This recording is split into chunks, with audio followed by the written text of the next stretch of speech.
Here's another point to you. A tangled mess of knots I confess, but the intent was there. I swear he set our sights on something that we thought was true. So now we sit and stare across a surface spanning the whole state. 2 feet between and miles apart. No one's to speak, and here all weekend still we haven't got a clue. It falls apart, there's not a heart to beat there. It falls apart, there's not a heart to have. It falls apart, there's not a heart to beat there. It falls apart if there's not a heart to have. Each word a world all of its own. Each star rendered only in groans. The syntax skips semantic slips, and what we're left a growing cleft of language, lost tokens unknown. And then I guess we slipped right through and lost all meaning on the way. We ended up a tiny piece of every heart, of every part, of every stone, of every grave. It falls apart, there's not a heart to beat there. It falls apart if there's not a heart to have. It falls apart, there's not a heart to beat there. It falls apart if there's not a heart to have. A tangled mess of knots I confess, but the intent was there. I swear we set our sights on something that we thought was true. It falls apart, there's not a heart to beat there. And it falls apart if there's not a heart to have. It falls apart, there's not a heart to beat there. It falls apart if there's not a heart to have. If there's not a heart to have. It falls apart, there's not a heart to beat there. It falls apart if there's not a heart to have. It falls apart, there's not a heart to beat there. It falls apart, there's not a heart to have.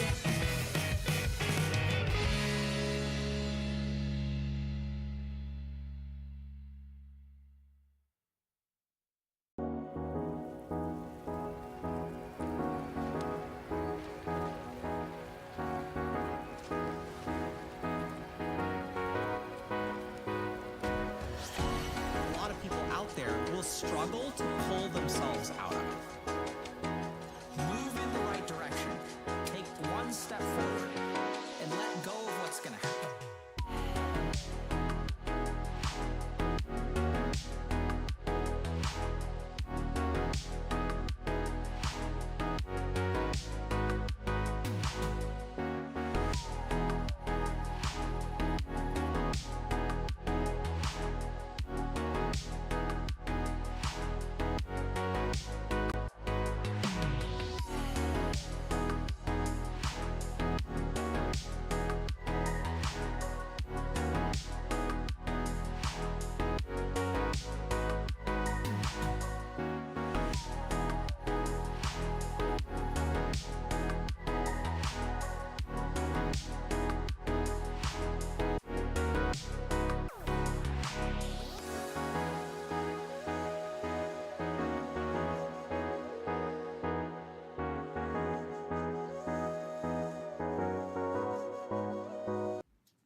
state of mind. But you won't ever let it go.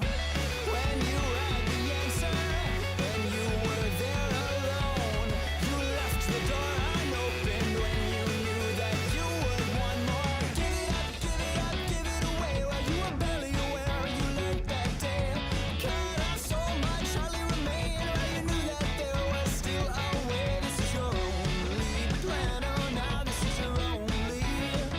Now this is your only plan. Oh, now this is yours. And you're right. You force it to yield. You'll forge it to the lines. You let your callous be your shield, and everyone will say that it all was finished years ago, but you will stay, and you won't ever let it go. When you had the answer and you were there alone, you left the door unopened when you knew that you would want more. Then again you found the answer and you were there alone. You left the door unopened when you knew that you would want more.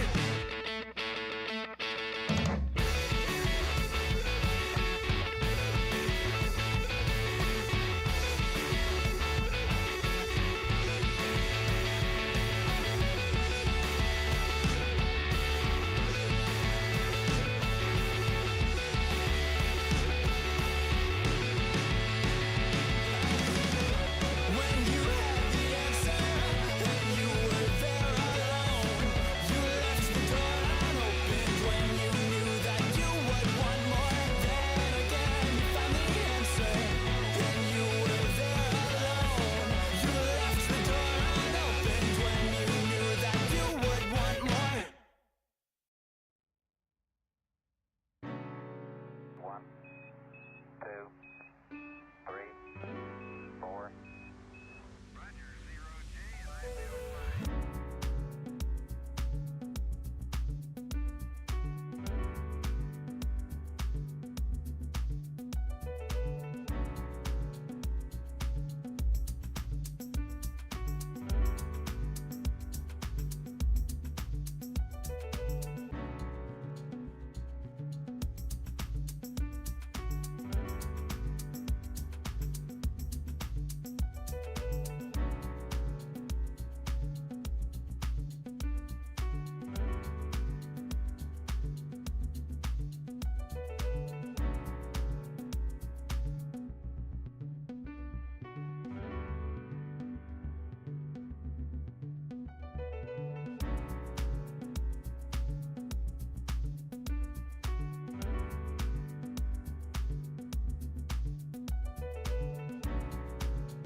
Alrighty, chat. let's get started. Welcome to another Healthy Gamer GG stream. My name is Dr. Alok Kanoja. Just a reminder that although I am a medical doctor, nothing we discuss on stream today is intended to be taken as medical advice. Everything is for educational and entertainment purposes only. If y'all have a medical concern or question, please go see a licensed professional. So today we're going to talk about, I'll be honest with y'all, I kind of hate days like this. So sometimes in the world, bad things happen. Actually, it feels weird, but I got to do a couple of announcements, then we'll kind of get to what we're talking about today. But there's like good stuff too. So one cool thing that I want to share with y'all is we're upgrading our platform. So we've been working really hard to try to figure out how to make things more accessible to y'all, how to make things more helpful. So this is kind of hold on. Doesn't work. GG. Okay. Guess we're using this. So we have hold on. Let me see if I can figure this out. Build in public browser. I can make this work, chat. Oh, God.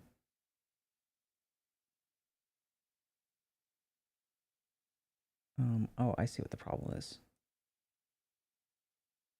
Hold on. Okay, never mind. There we go. Okay. So we upgraded our platform or we're in the process of it. So now there's a lot of cool stuff here. This is sort of a work in progress. It's going to give y'all like different kinds of action cards that y'all can work on. Depending on where you are, it'll give you different events that are going on, how far you are in particular modules, what's going on with coaching if you're in that. And then there's going to be other kinds of things for y'all to discover, like meditation tracks, things like that. And then it'll give y'all tasks. Okay. So one of the big challenges that we're hearing is that, there's like so much information. So where do we start and what do we do next? I totally get it. So like, when I started streaming and today is a good example, like we just kind of stream random things, right? Like, so whatever we're talking about, okay, today we're talking about anger or whatever. But then over time, it's like, that was fine. But then over time, it's like, okay, where do you start? How do you progress? How do you finish? How do you know when you're kind of done and like, what do you need to do next? So now that we have so much content, we have over 1,000 videos, we have, thousands of hours of content that we've made. How can you sort of like organize it all, go through it all, and then hopefully like level up in a way that is very noticeable? And so when you guys, give us money for things, first of all, thank you very much. This is the kind of stuff that we build with it. So this is not necessarily like content. We have a dev team that's awesome. They're also putting on a game jam that starts in a couple of days. But thank you guys very much for the support. And as we, as we hear more about what kind of support y'all need, we're working on building it. So thank you very much. Yeah. So that being said, it's kind of weird because I'm super excited about that, but that's not how I'm feeling because today we're going to talk about something that's a little bit distasteful, let's say. So sometimes when I come on to stream, I get to talk about something that excites me. Like I'll read some paper. I saw this super cool paper about a year ago on something called social anhedonia. And social anhedonia basically explains why people don't enjoy small talk. And so I'd seen all these posts on the internet about, oh, I hate small talk. Small talk is so boring. How do I form deep, meaningful connections? All these plebs are just talking to each other. And that's just completely a waste of time for me. So what do I do about that? How do I form deep connections with people? Then I read this really cool paper about social anhedonia. So anhedonia is the inability to derive pleasure.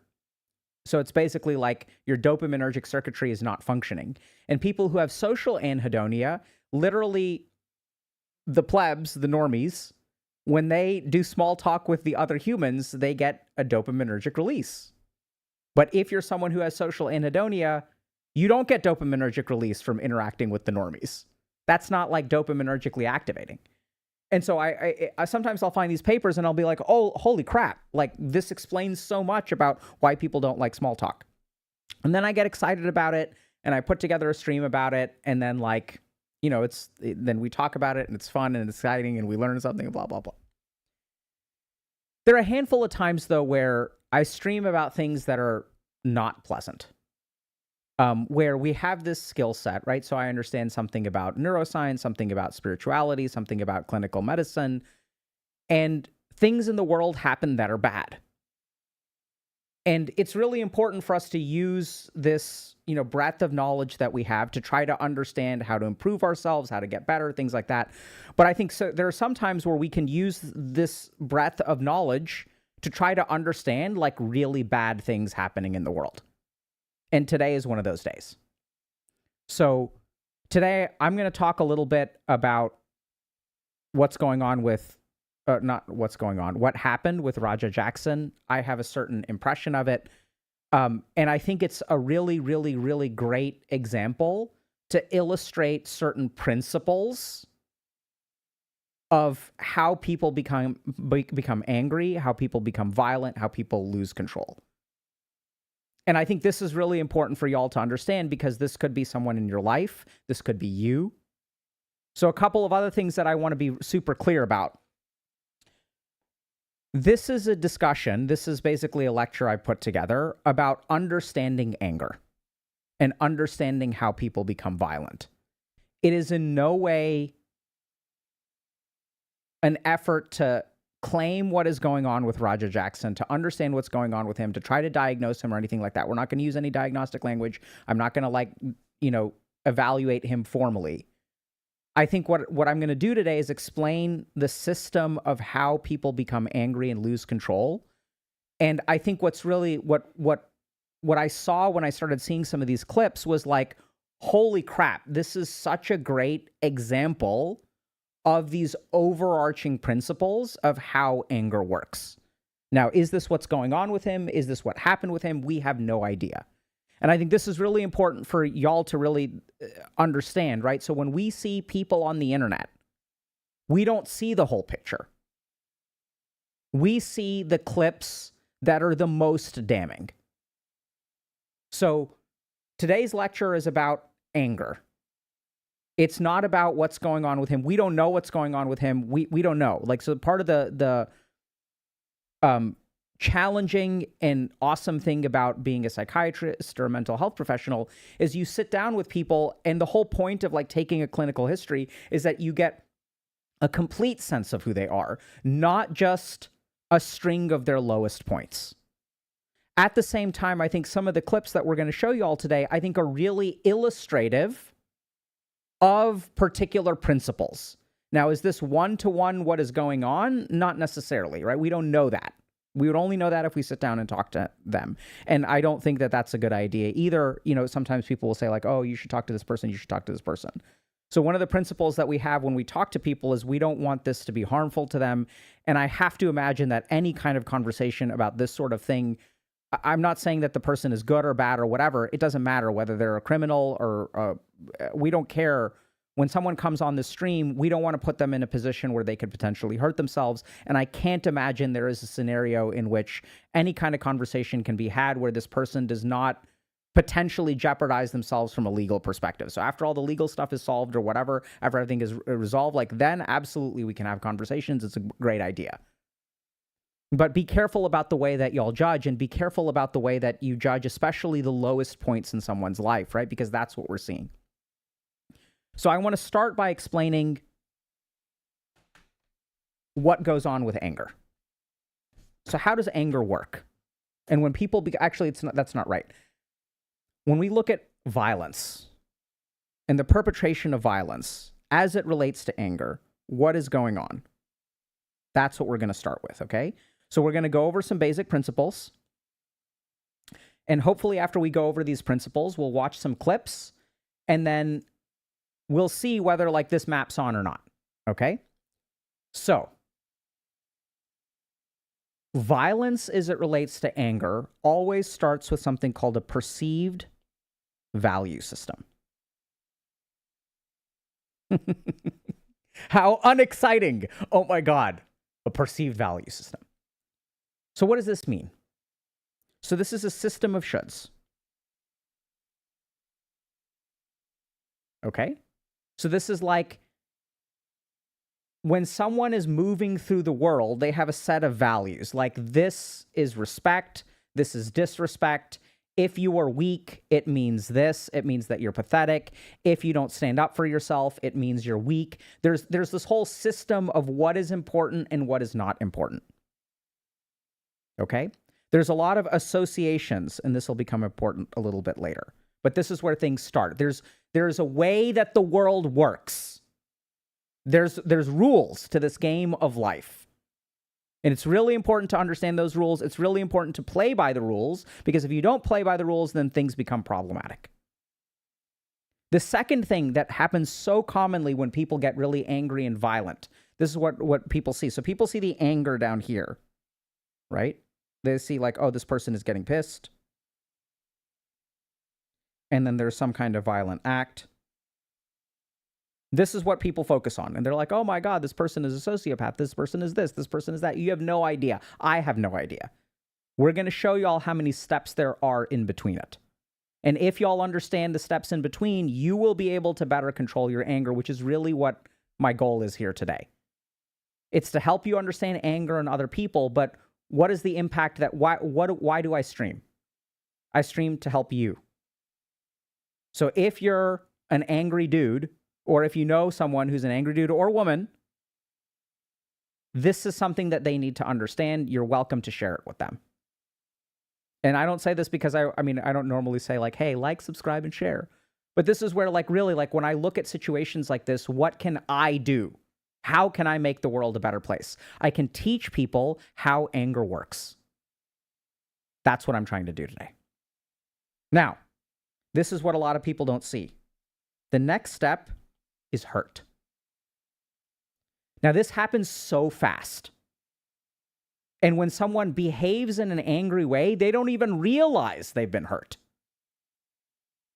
But hurt is incredibly common, right? So if we look at, statistics on people who are abusers, on people who are violent criminals, many of them have a history of trauma. Many of them have been victims of abuse.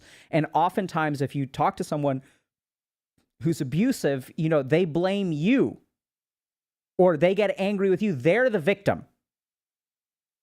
And they are responding to this threat or hurt to them by defending themselves. This is something that a lot of people don't realize. Okay? Now, when they feel hurt, this is usually some kind of emotion. There are a couple of other things that enter into the picture. One is egocentricity. So, actually, this is not in the right place. Another really important thing is egocentricity. And this combines with hurt. So if I move through the world and I get hurt by someone, there's a certain amount of pain involved, fair enough. But if I add egocentricity to the picture, if I take it personally, if I take this individual action, and I don't know how to explain this, man, and I make it define me. So if someone does something that is hurtful to me, that defines me as a person. It's not just an isolated incident. It's not like you did this thing, now I'm hurt, and then tomorrow I'll feel better. No, when you did this thing, this means something about me. This means I am weak. You hurt me, and now I am weak. I am weak. And this gets to another important point, which is associations, of which egocentricity is one of them. So the hurt isn't just an individual act. It means something else. When I get hurt, it means I'm weak. When I get hurt, it means that I'm a wuss. When I get hurt based on this perceived value system in the egocentricity, this means particular things about me. So y'all may have been in relationships where someone is like, you don't even call me every day. And it's like, what's the big deal? I'm at work.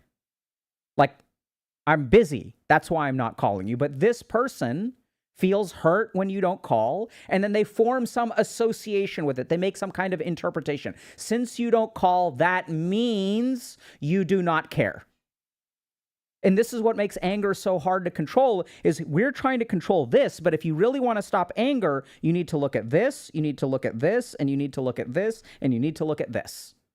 And this stuff happens so fast.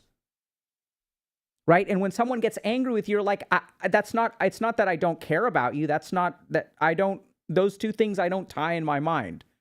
And then what ends up happening is they don't explain that to us, right? They just feel that, and then they come at you. And when they come at you, you're like, I don't know what to do. So now you're stuck with like, okay, you can call if you want. And then you respond like, you're always trying to control me. And then you get angry with them. Because when they make you feel hurt by criticizing you, then this whole process goes on with you. Oh, people who criticize me are trying to control me. People who are hurt, like they're trying to control me. You're always trying to turn me into a beta. You're trying to turn me into this. I ain't that. I ain't an alpha. I'm an alpha. I call you when I want to call you. And then this whole thing gets triggered. And then, oftentimes what happens is with these associations come other feelings. So if I'm weak, what does that mean? This is going to engender two additional feelings. One is anxiety.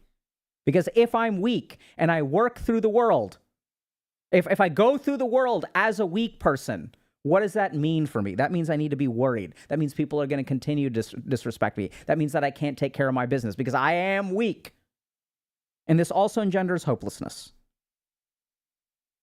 Because if I'm weak and I try to move in the world, what's going to happen? I won't be able to accomplish what I want to accomplish. There are the weak and there are the strong. This goes back to the perceived value system. And so the person who is angry doesn't want to be weak. And they need to act. So then their brain says, no problem, bro. Let's get anger, let's get violent, and then we will be strong. Jesus, that is a terrible... My handwriting is so bad. Okay, now what we're going to do is watch. Y'all understand? Then we'll kind of go through this again.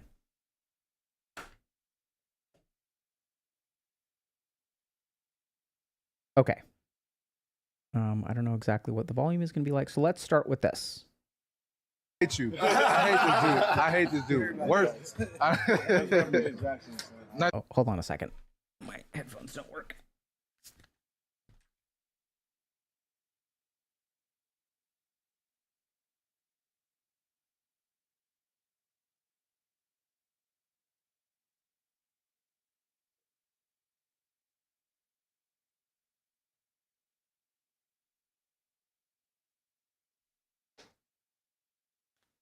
Okay. Nice to meet you, bro. Nah, you're my favorite wrestler here. Fuck him. You're the coolest. I feel it. Yeah. He's the coolest. Yeah. You don't sell it? Dude, he's not a fucking worker, bro. What the fuck? Know me? Hell no. About him. Where's the real McKill at? Where's he at? You don't need to worry about him. You need to be worried about Psycho Stu. Psycho Stu? What, you don't know It's all me? fun and Hell games, no. right? Yeah. Hey, I think that's a little... Okay. Oh, you don't sell it? He's not a fucking worker, bro. Calm down. Yeah, what the fuck was that? You're good. What the fuck was that? You don't sell it? Dude, he's not a fucking worker, bro. What the fuck was that? Hold on. I don't play that shit, bro. Oh, sorry. Nah, I will fuck him up, bro. I know Nah, you will. nah. We're good. I will fuck him up, bro. We're good. Nah, fuck that, dude. Oh, it's part of the fucking rampage. And so Nah, bro. So now Psycho Stu apologizes, right? All right. So what do we see here? Okay. So this guy smashes a beer can over his face. He's backstage. He thinks that he's just starting some drama, right? This is like creating drama before you go into the ring. It's a prop beer can. Right? So this is like something that they do, apparently. So he's in a professional area where wrestlers use props and stuff like this to create drama, create hype. It's all an act. And then when Stu finds out that, okay, like when Stu finds out that this guy is not a worker, He's like, they tell him he's not a worker. What does that mean? That means like he's not a working professional. You just slammed a beer can on someone's head. And it's just like a guy hanging out backstage. Then Stu apologizes. Okay? So let's try to understand a little bit more context. But all I'm going to say is that my son hasn't been the same since his mom got murdered. He hasn't. And I know that. And I've been trying to be there for him and, you know, make him laugh and cheer him up and everything. But I'm not a psychiatrist. I don't know what the fuck to do. And, you know, I know my kids. He hasn't been the same. With me, like, he's just been distant from me. Like, he want to be more of a man and more of this. Okay. So let's pause for a second. Right, so people are asking, can I turn it up louder? No, I can't. Not this thing. Not this clip yet. Okay? So, oh. Wait, where'd my...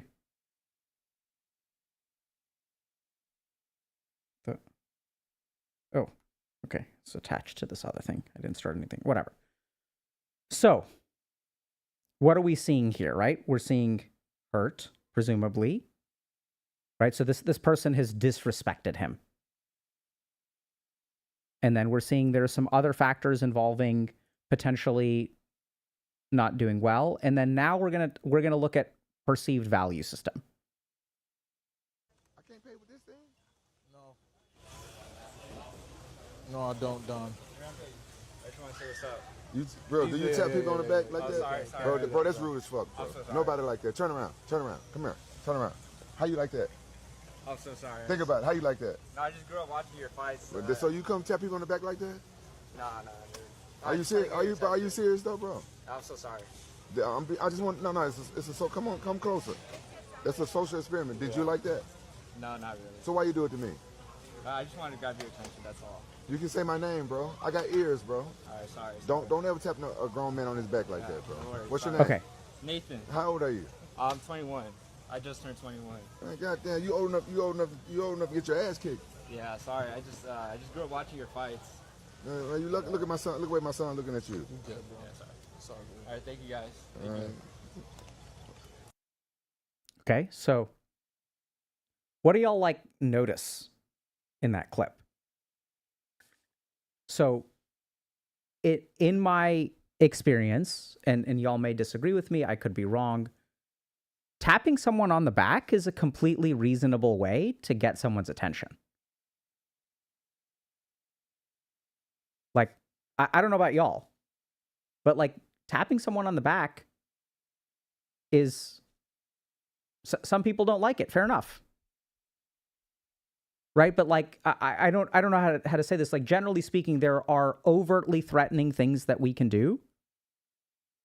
But tapping someone on the back, you know, is something that, generally speaking, is an acceptable version of getting someone's attention.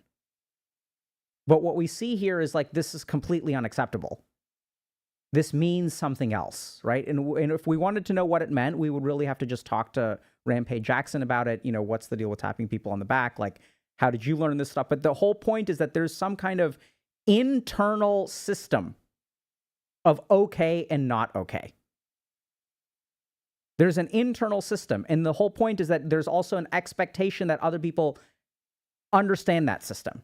That when someone taps you on the back, it is a sign of disrespect. Right? We don't know if that's literally what he means, but he really is clearly upset about it. Right? So people are saying, okay, I was never raised to touch anyone. Fair enough. So people are raised in different ways. And then when someone taps you on the back, what is the way that you respond? What is an appropriate response? Okay? Now... Hey, Yo. did you get jumped by a bunch of dudes in tights? You said what? Your stream, you was hugging on a dude in some damn tights. Man, shut the fuck up.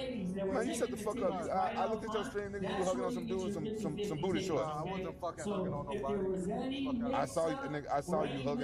I saw you hugging on your coach. You have sexual fantasies. You need to stop that shit. No, I don't got no sexual. Not around a bunch of dudes with some damn I'm at a fucking pro wrestling show. Exactly. Watch. My dad can't never call me a bitch. Straight up. How many subs to knock him out? That's a good question. I'm gonna fake crash out. All right, bet. You about to see you about to see how fake of a crash out I am. Now I get a chance to get in the ring and do this and do some shit to him. Exactly. People think this shit's sweet. People think this shit's a fucking game. Straight up, bro. I'm tired of everybody fucking playing with me and shit. Think I'm always playing and shit. Call me bitch and shit. Not no fucking bitch, bro. At the end of the day, I'ma stand up for my fucking self because I'm tired of everybody fucking playing with me, bro. Real shit. Exactly. Watch. My dad can't never call me. Okay. So, what do y'all see here? Right? So what we see, like, this is really important to understand. Egocentricity, hurt before the anger. So if you're someone who's struggling with anger, these things happen so fast. We also see a perceived value system. So now let's go back to our model. I'm even debating whether we want to watch the rest of it or not.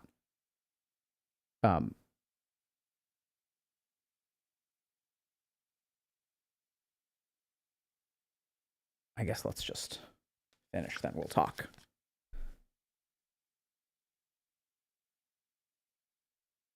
Motherfuckers playing with me, bro. Real shit. One of them a bitch and fucking bit me. I'm tired of everybody fucking playing with me and shit. Think I'm always playing and shit. Call me bitch and shit. Not no fucking bitch, bro. At the end of the day, I'ma stand up for my fucking self because I'm tired of everybody fucking playing with me, bro. Real shit. Come on, man. We leaving, man. We're walking away, bro. Let's not take it serious. Let's go. Come on, Roger. Let's go. Let's go, Roger. Let's go. Roger, let's go. Roger, I'm telling you, let's go. You listen to me. Listen to me, Roger. You need to listen to me right now, Roger. Let's go. I don't give a fuck. You guys trying to jump me and shit? Let's go. You ain't gonna do shit to me, bro. Let's go, you can't do shit to me. You can't fuck Roger, with me, bro. Roger, let's go. You can't fuck with me.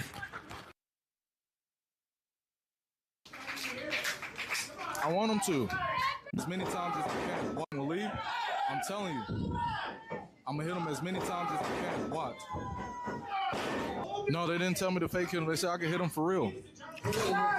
Right, so this is also where, like, I gotta just take a quick aside here. This happens all the time. I know this sounds kind of weird, but, like, something very similar happens to me all the time. Where people, like, don't understand that if you have an amateur in a professional situation, you can't just put random people in professional situations and expect them to understand what the rules of the game are. Right? And now this guy says, like, he's upset. Right? His dad is calling him a bitch for hugging people in tight shorts. Right? And then, like, we can start to see the associations. Like, what does that mean? Like, what does it mean when your dad calls you a bitch? What does that say about you? And then, of course, there's people in his chat egging him on. How many subs to knock him out or whatever, right? So then they're, like, people in his chat are calling him all kinds of negative things. So now he's, like, weak. He's a bitch. This person disrespected him. What do you do when someone disrespects you? When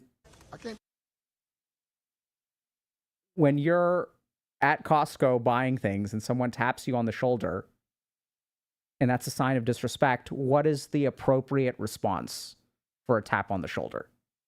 Step closer to me. Why are you stepping away? You're 21. You're old enough to get beat or something like that, he says, right?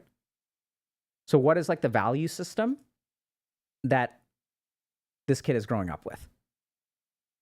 And this is where I know that it's going to be really easy to, like, point the finger and we can say, oh, like, this guy is a terrible dad and things like that. Like, I don't think we have enough understanding. We don't have enough information to judge this guy's parenting style. We really don't. Who knows what kind of day this guy was having today? Who knows what kind of value system he grew up with? right? We know that apparently his mom was murdered, so there's like trauma going on here. Like, how is dad coping with it? Is this the day that he found out? Is today the day that he's like really grieving really hard? Like, who knows? Let's keep going.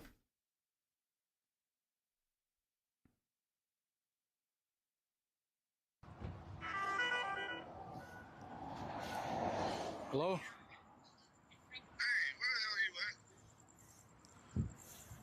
Told you to double leg that motherfucker and start welding him. I just saw the video. Shit pissed me off though, Andre. I understand that, but now they can't wake the nigga up. He's fucking in the ring, fucking flatline, bro. My bad. You didn't have to do all that shit. I understand y'all had heat. You didn't have to fucking take it there. All right, I'll call you back later. Let's go. Ready? Get in the car. Let's go.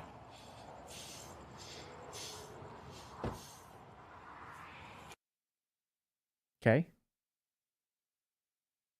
And then, so Rampage posted, I've been confirmed that this clear up some misinformation. Stuart Smith, aka Psycho Stu, is awake and stable. Raja was unexpectedly hit in the side of the head moments before his match. Raja was told he could get payback. It was bad judgment and work that went wrong. Raja is an MMA fighter, not a pro wrestler. Had no business involved in an event like this. I don't condone my son's actions at all. He suffered a concussion from sparring only days ago.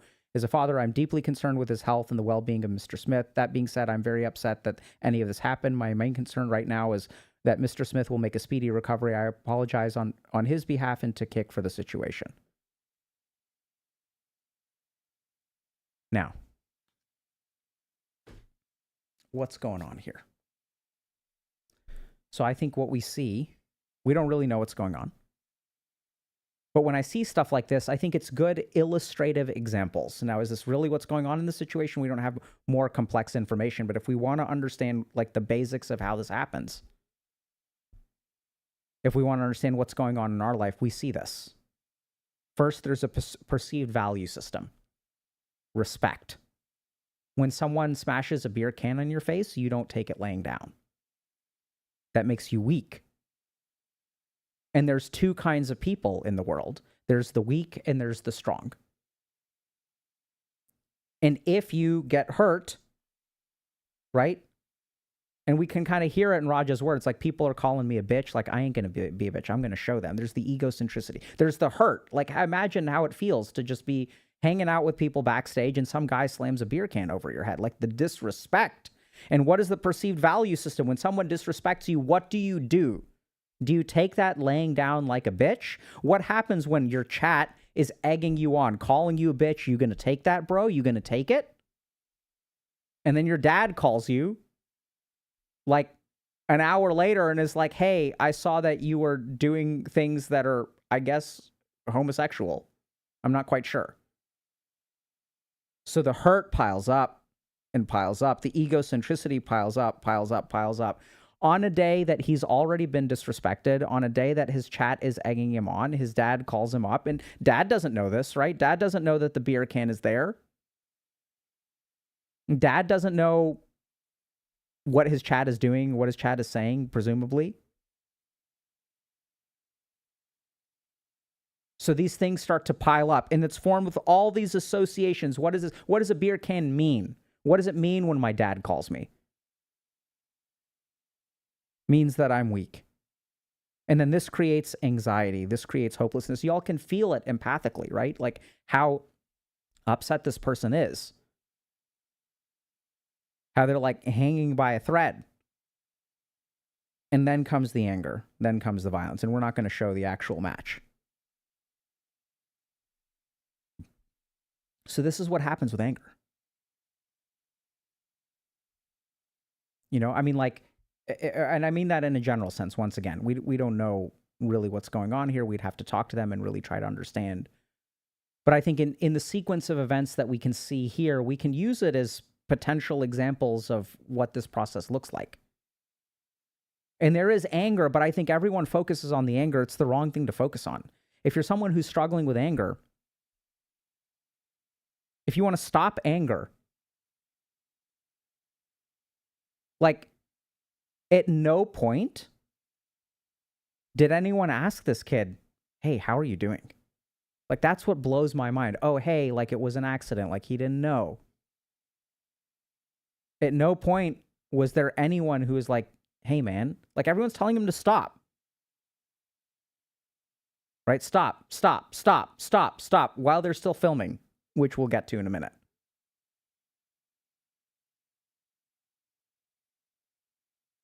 But generally speaking, what I've seen time and time and time again, and there's some really interesting research on this, there's two kinds of people who commit violence.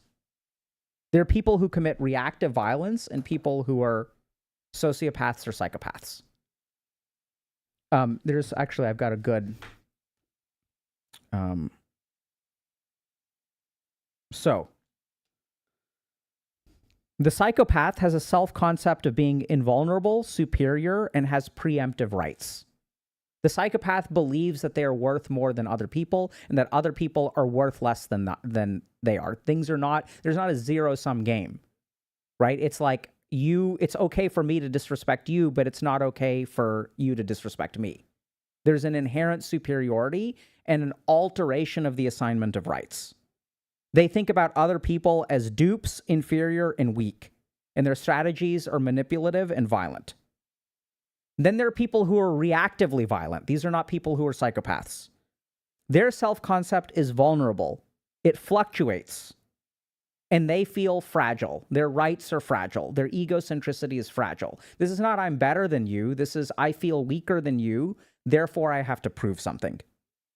Their concept of others is hostile, oppositional, or the enemy. Do y'all understand the difference? The psychopath doesn't think of other people as the enemies. They think of them as dupes. They think of them as noobs. They think of them as weak, prey. The person who is reactively violent thinks of the reason they're violent is because they see threats, not weakness. And they engage in a defensive sort of violence. This, by the way, is from a book called Prisoners of Hate, The Cognitive Basis of Anger, Hostility, and Violence by Aaron Beck. Now, which one is Raja? Who knows? Right? We don't have enough information. That's why we got to sit down and talk to him if we ever want to find that out. But if you're struggling with being violent, or there's someone in your life who's violent towards you, hostile towards you, think about the way that they think about you. This is what separates a psychopath from someone who is reactively violent. Both of them can be violent, but we should not judge them both the same. The reason we shouldn't judge them both the same is because the way that we deal with them is different. And my role here is to help y'all understand the violence in yourself and the violence in other people. If you demonstrate compassion to a psychopath, they will view it as weakness. It will only increase the amount of predatory behavior on their end. If someone is reactively violent and you demonstrate compassion to them, that will diffuse the situation. This is why it's so hard to deal with. And this is where we get so focused on like the action. This guy is angry. All men are bad. All men are evil. Men are violent. Why? There's different etiologies. So if you're someone who's struggling with anger, if you see other people who are angry, y'all should think about this kind of stuff. First of all, what is their value system? What do actions mean? When I don't call this person back, what is the association that they make? Secondly, focus on the hurt. If they feel hurt and you can assuage the hurt, the violent behavior and the hostility will reduce. Thirdly, focus on the egocentricity. So when I did this thing to you, what did it mean to you? What does this say about you as a person? So I don't know if this kind of makes sense, but the reason that these people are violent is like, if I'm weak, if you did this to me, that means I'm weak. If I'm weak, that means that if you did this to me, this means I'm weak. If I'm weak, that means that the world is a scary place. I'm going to be taken advantage of, and I won't be able to exercise my will in the world. Therefore, I can't be weak. Therefore, anger gets called up. Therefore, I'm angered. Therefore, violent. Therefore, I'm strong. And once I become strong, these two things disappear. Oh, God. right? And if I can get rid of those two things by becoming strong, then I become strong. And that's what I'm really looking for. Make sense? So when people are angry, the really scary thing is that this is what we see. This is what we respond to as a society. We are not aware of all of this. When we look at it, right, when we see some of these clips of his dad or whatever, like, we can sort of see that there's something going on with the perceived value system. When you watch these clips, like, for me, it, like, raised my hair on end.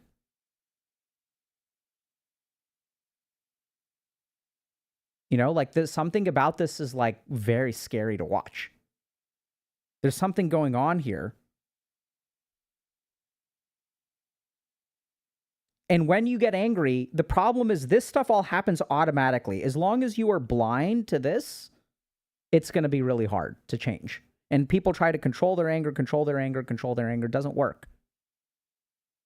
It's in figuring out this stuff that you really get control. Now, I want to shift gears for a second. Completely unrelated.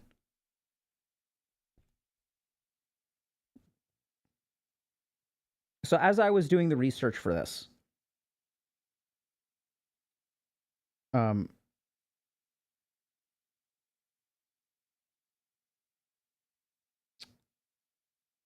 on.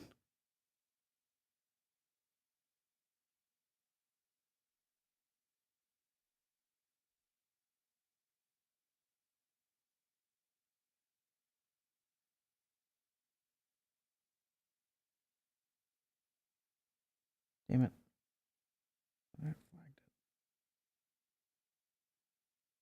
Give me a second, chat.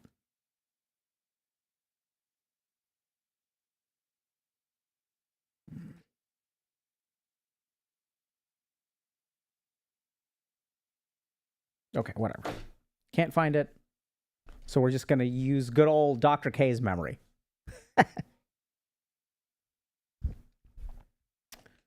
So one of the things that I was also kind of thinking about is, like, you know, when my daughters are growing up, how am I going to teach them to spot a potentially abusive person?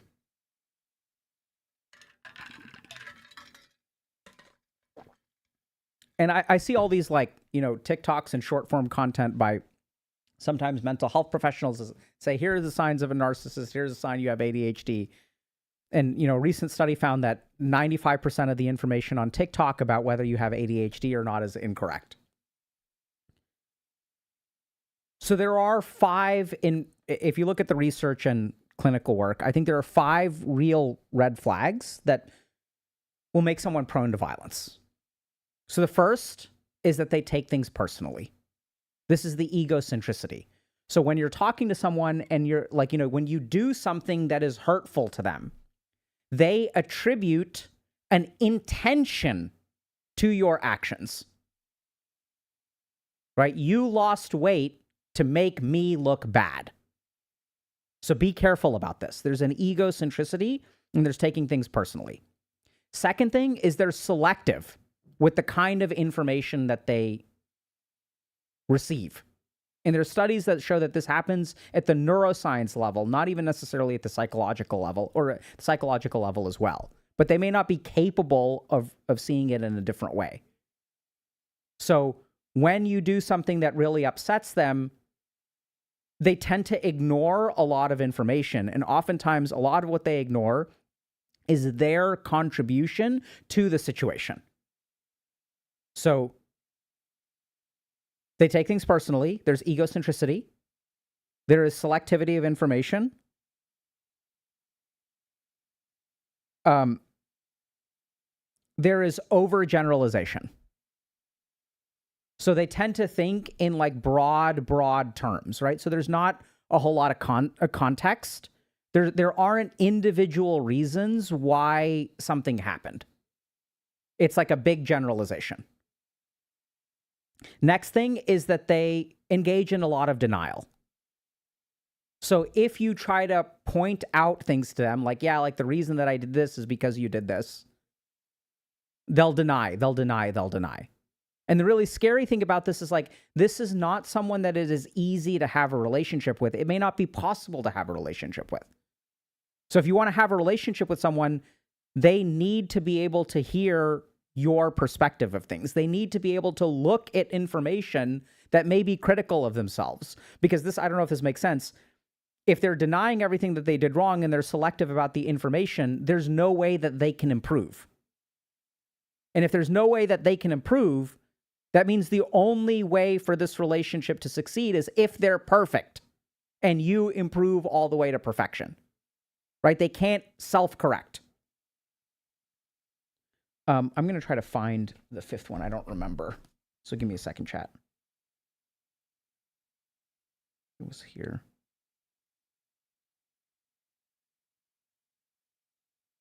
Damn it. 4 out of 5. 80%.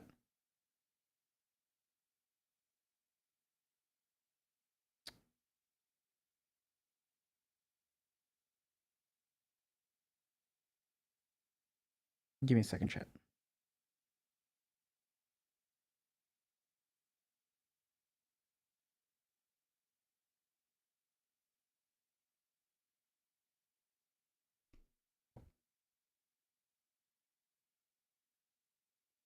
Mm.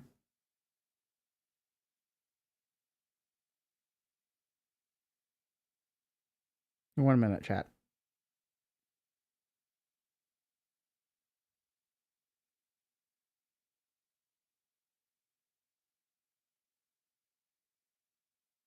God, where's this?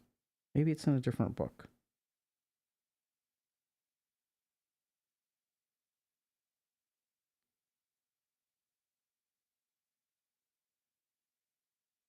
Yep. I can't find it. Okay, whatever. Maybe it's in a different book or in a paper. Okay? So, I'm going to take a moment to try to look at questions, and then we've got a couple of other things. That book is Prisoners of Hate, but I've got a couple of other papers that we're going to talk about today. And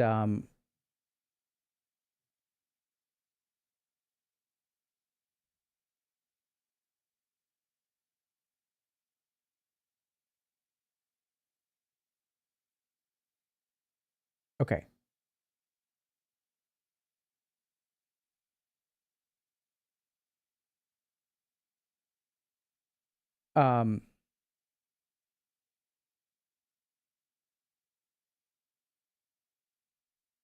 Okay. What questions do y'all have? Okay, you guys have questions about intermittent explosive disorder.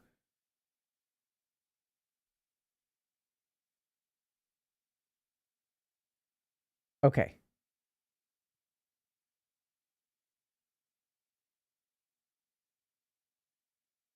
Okay, so let's talk about... Oh, these are so good. Okay. Let's start with intermittent explosive disorder. So first thing about intermittent explosive disorder is that it has a lot more of a neurological spin to it. So sometimes when people have violent outbursts, it's because of things like conditioning and stuff like that, but IED is a little bit different. What we know in IED is that their propensity to anger is like very, very high.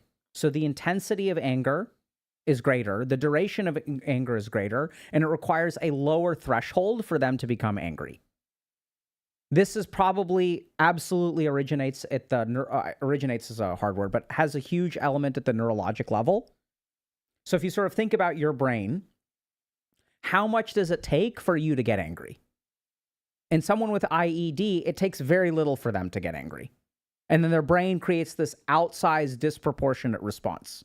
So IED, we frequently will diagnose in children, and then it may be a pediatric diagnosis. I don't know if you can diagnose this. You should be able to diagnose an adult, I imagine. But generally speaking, it's a pediatric diagnosis, and some people will grow out of it. So there's certain things that you can do to help train people as well as they can kind of grow out of it.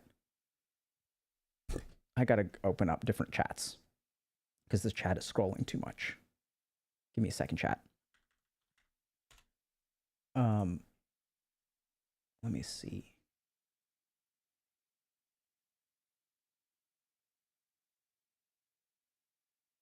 Okay.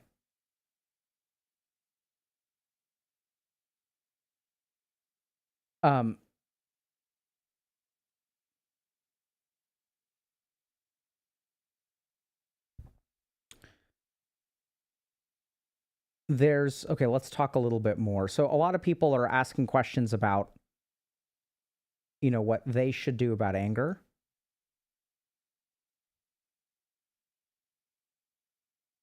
So one of the questions is, how do you help someone understand that they're the victim of abuse?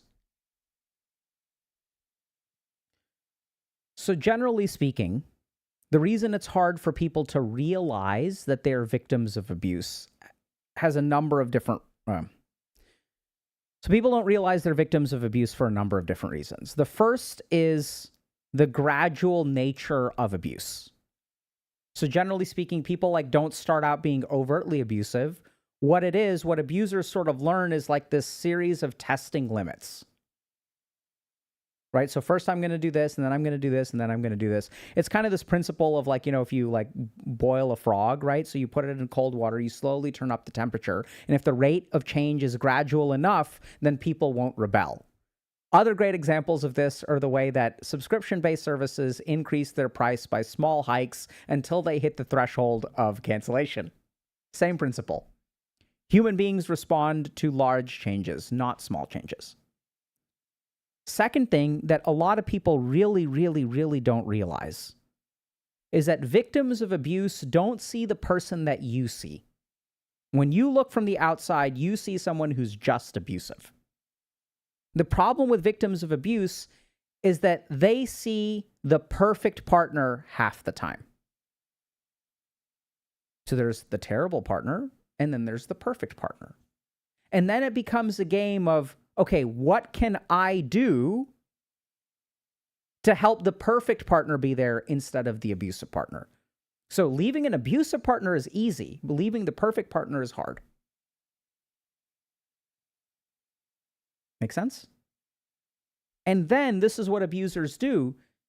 They tie their behavior to the other person's behavior. Why am I being abusive to you today? Because you did this.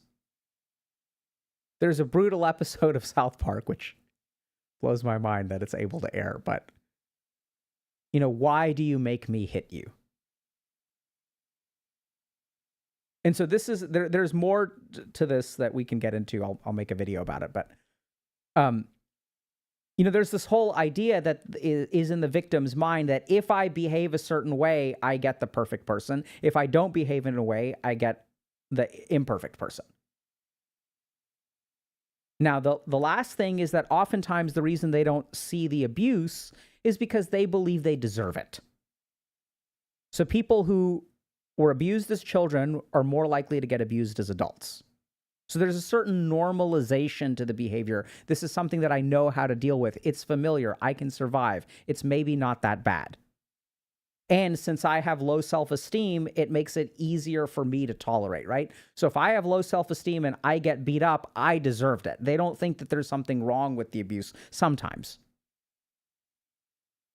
Now, oftentimes, what happens is if you try to explain to them, hey, this is abuse, you'll run up into a pile of defense mechanisms. They'll defend their partner. They'll say, oh, yeah, it's not that bad. You don't see the good parts of him. They'll say all of these things. So I think oftentimes what we have to do is first listen, right? Really listen. So the way to disarm those defense mechanisms is not to attack. It's to create a vacuum where they can just share whatever is going on. Try to be supportive of them.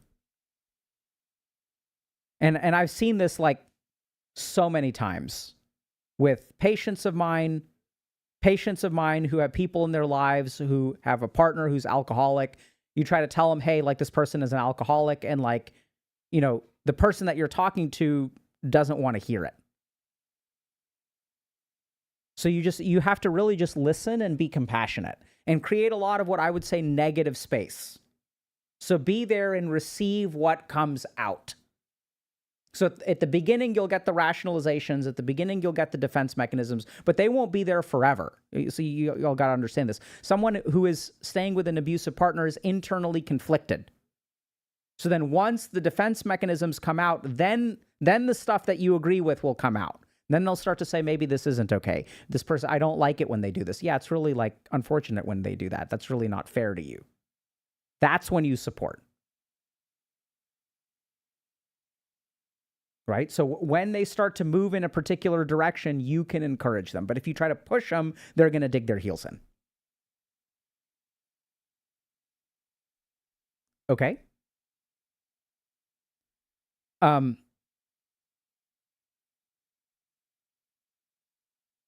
me think about.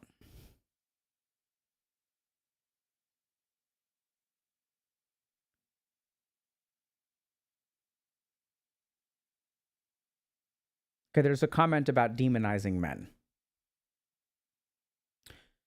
So the majority of research shows that physical violence is more often perpetrated by men. Now, this is where we have to be a little bit careful because there are all kinds of associations that come with that. So you can say men are to blame, which is like sort of true. But I think this is where the real problem is that we treat men differently in one important way.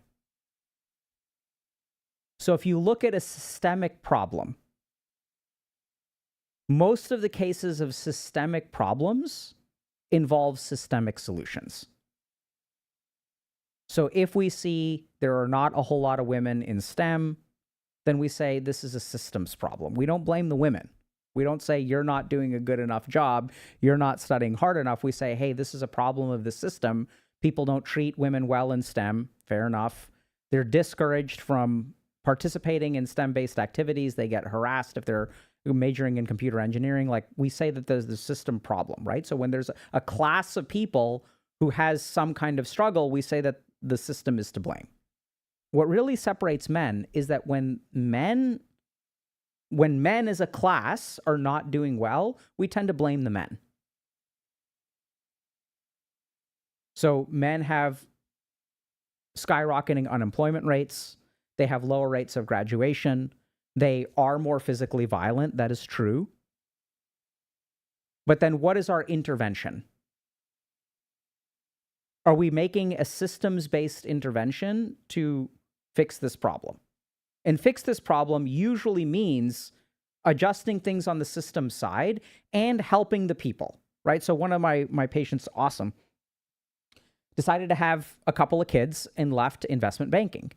And super cool, they joined a bank that had a specific program to help mothers reintegrate. So the cost of having a child for your professional career is profound.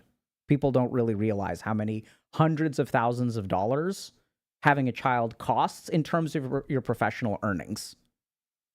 Right? So if you look at the curve of how you earn money, the longer into your career you are, the more you earn.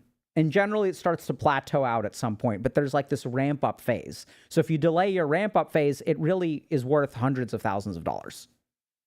So this bank did an awesome job. They're like, okay, if you decided to have a couple kids and you want to come back into banking, we have an accelerated track where we'll give you more support and we'll like promote you so that you can catch up to where you used to be. I think that's great. Like, it's wonderful that we have these kinds of support systems. Right now, we have a low matriculation rate for men into college. Where are the male-only scholarships? Right? So we as a society, when men have a problem, we tell them it's your problem to fix. Because this is something that's very important. We have to understand this. That when we talk to men, when we deal with men, there's a presumption of independence. There's a presumption of access to power, right? Which comes to a certain degree to the patriarchy. And everyone says the patriarchy harms both men and women. That's true. But no one actually like treats men in that way. I don't know if that makes sense. So you'll sort of say this kind of thing, but the money isn't where the mouth is. And this is where when we talk about men being more violent, yes, they are more violent. Now, the question is, what are we going to do with that information? How are we going to address that? Are we going to say, hey, you just need to learn how to fix this on your own. You need to stop being violent, stop being a predator. We can say that, but it's not going to be effective. Or what we can try to do, and what I'm trying to do here today, is show people insight into the process through which anger and violence arise. And does this happen more in men than women? Absolutely. There are many reasons for that. One is that men are socialized. We did a whole lecture on this. But if you're experiencing a lot of anger, there's a good chance, if you're experiencing mostly anger, there's a good chance that there's a transmutation of emotions, of things like sadness, frustration, fear, into anger. So if we go back to our, okay, maybe we'll take a look at a post. Right? And men are socialized to be angry.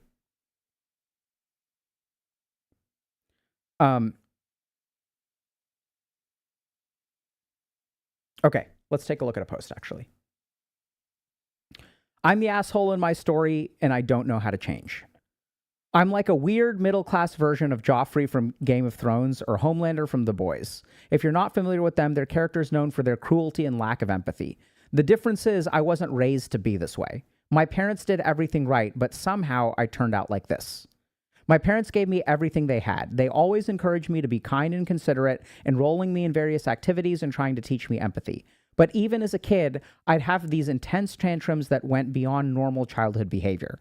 My mom is like a maid for the whole family, but I treat her like shit whenever I'm angry, not in the mood, or if something doesn't go my way.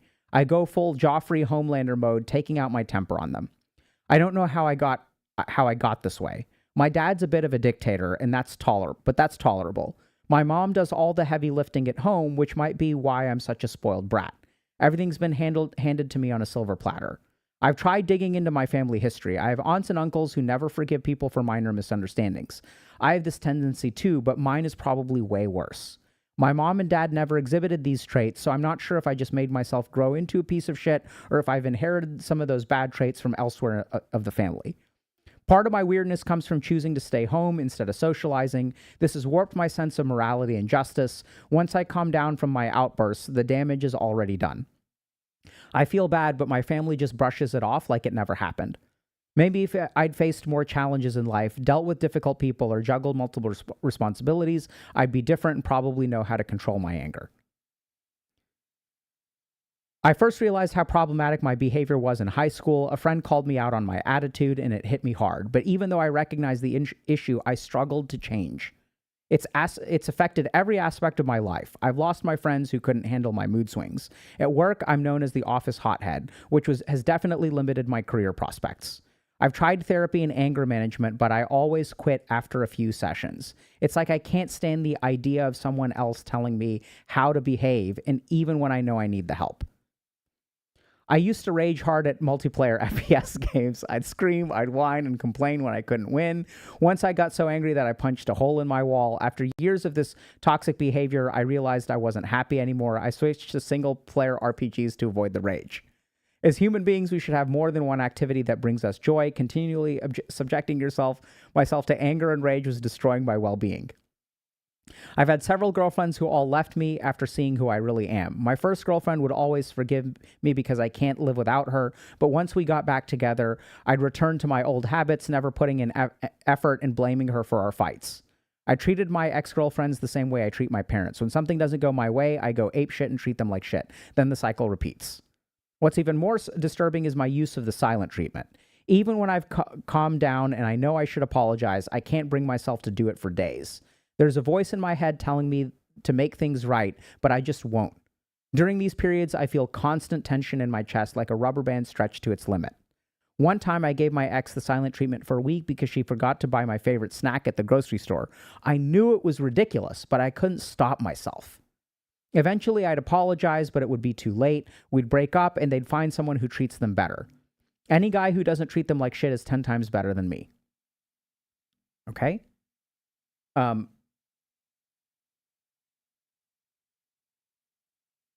because of who I am, I don't have deep connections with people, but that's probably because when they know the real me, I start acting differently.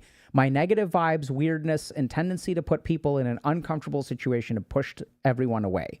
I know if they knew how I really am when I'm angry, they'd run away, unfriend me, and block me. That's why I bought my own house. Sometimes I have tantrums and message my family, but I try to remind myself that everything here is my own fault. There's no one else to blame but me.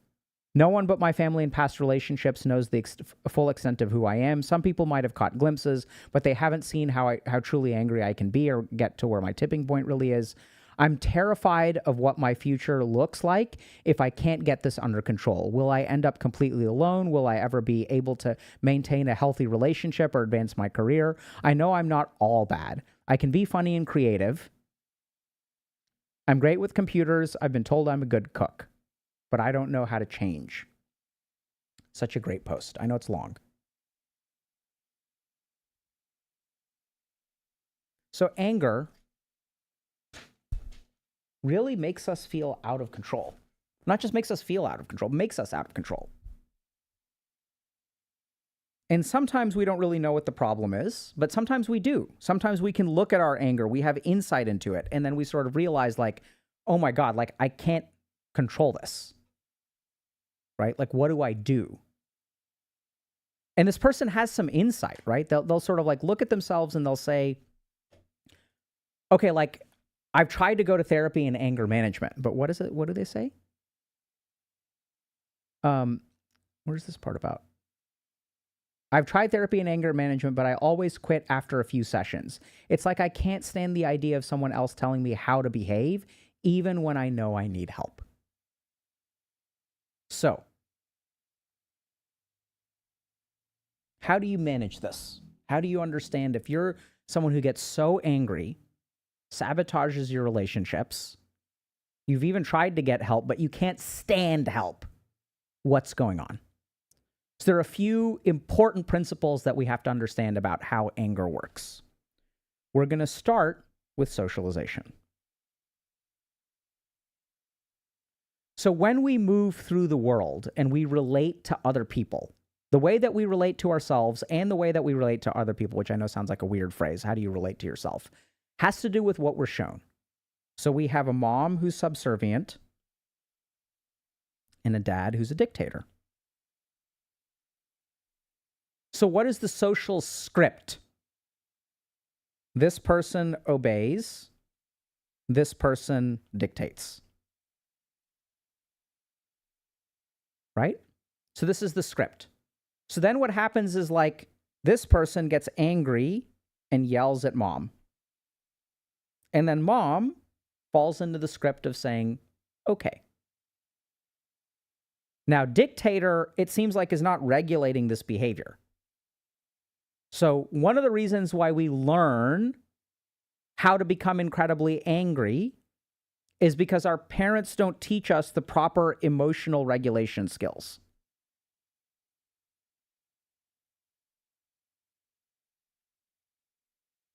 Right now, why don't they teach us the proper emotional regulation skills? This is the script, but, and we'll get to this later, if the dictator does not get super angry all the time, we'll get to that in a second, they won't have learned these skills.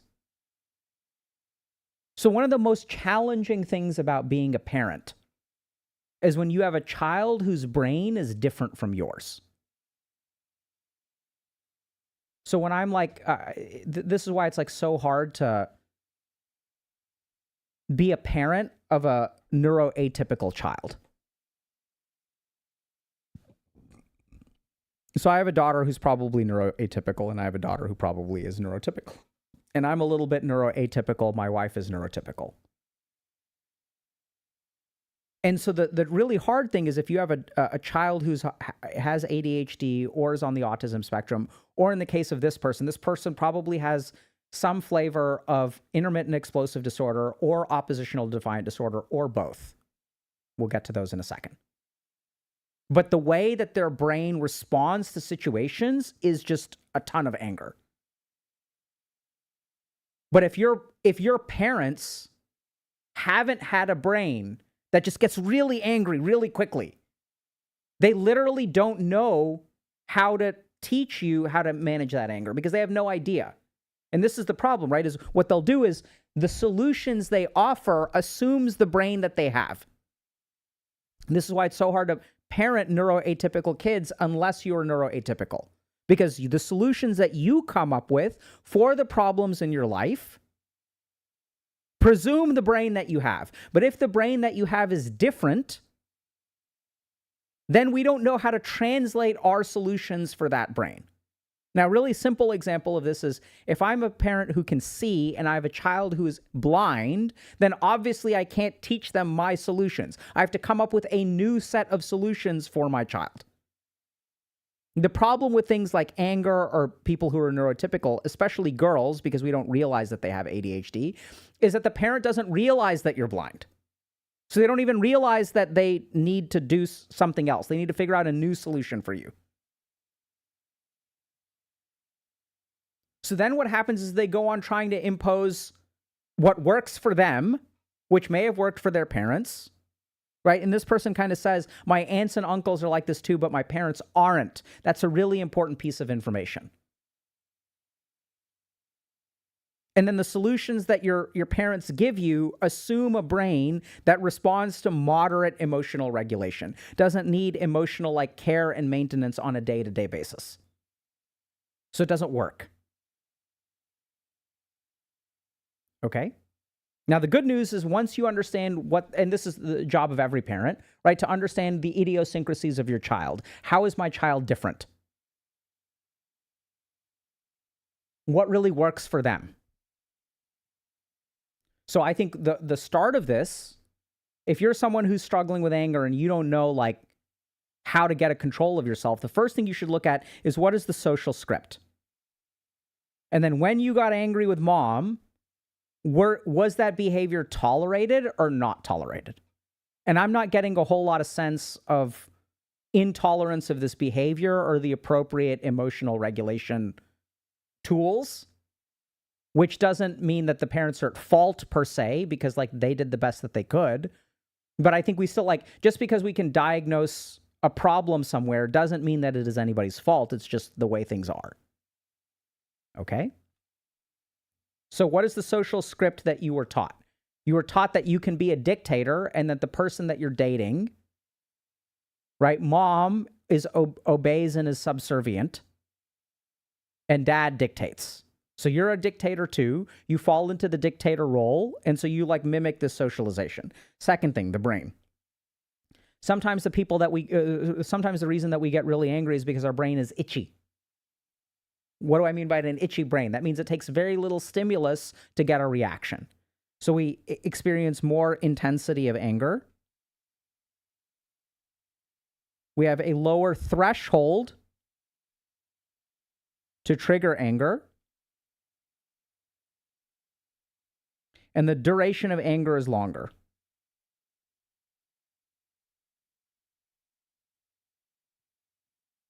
So there are certain things that we can do here in terms of emotional regulation techniques, doing things like meditation, frontal lobe training that will all help with these sorts of things. But your brain is different. That's okay. You can train it up. But it gets more complicated. I want to highlight this relationship. Now, where is this relationship? So, my first girlfriend would always forgive me because I can't live without her. But once we got back together, I'd return to my old habits, never putting in effort and blaming her for our fights. So sometimes when we have this social script of one person is subservient and one person is a dictator, one of the worst things that we can ever do is find someone who has the same script. So here's the angry person. Here's the person who receives the blame taker, and the blame giver. Right? So the girlfriend that you picked feels some degree of guilt. Oh, I can't live without you. And then they derive some kind of ego benefit from martyrdom because I have low self-esteem. Since I don't feel good about myself, the more that I martyr myself, the more that I put up with your abuse. You're abusing me so hard, you're getting angry at me, you never change. I'm not going to give up on you because that's not what I do. It's love forever, till death do us part. So heap it on me, like heap it on me. Go ahead, be as mean as you want to. I will never, ever abandon you. And the more that you heap it on me and the less that I abandon you, the more of a saint I become. So now y'all are both acting out parts of a play. Never going to get better. That's not how we heal. It's how we find harmony. Absolutely. And this is why sometimes I think the worst thing that you can do is look for a relationship where you're very harmonious. Y'all just fit together like gloves. Oh my God. Terrible relationship to find is one where y'all fit together like gloves, because that means the particular socialization, the particular ways that you're screwed up and the particular ways that they're screwed up fit together. That's not a good thing, because now y'all will just reenact the problems of the generations above. We want conflict in a relationship. We want there to be a growing of the two people. Right? There should be tension. There should be conflict. And that's the cool thing. When there is tension and conflict, that's when we have to change. And as you change, you become a new person. And they become a new person. And now the growing on both of your ends, if it happens in the positive direction, results in a relationship that is like new and is really designed for the two of you. Really confusing. The other thing is that one thing that I think is really dumb, people will say, like, when you're trying to find a partner, okay, sometimes people will come to me and they'll be like, Dr. K, I'm trying to figure out how to find love in this world.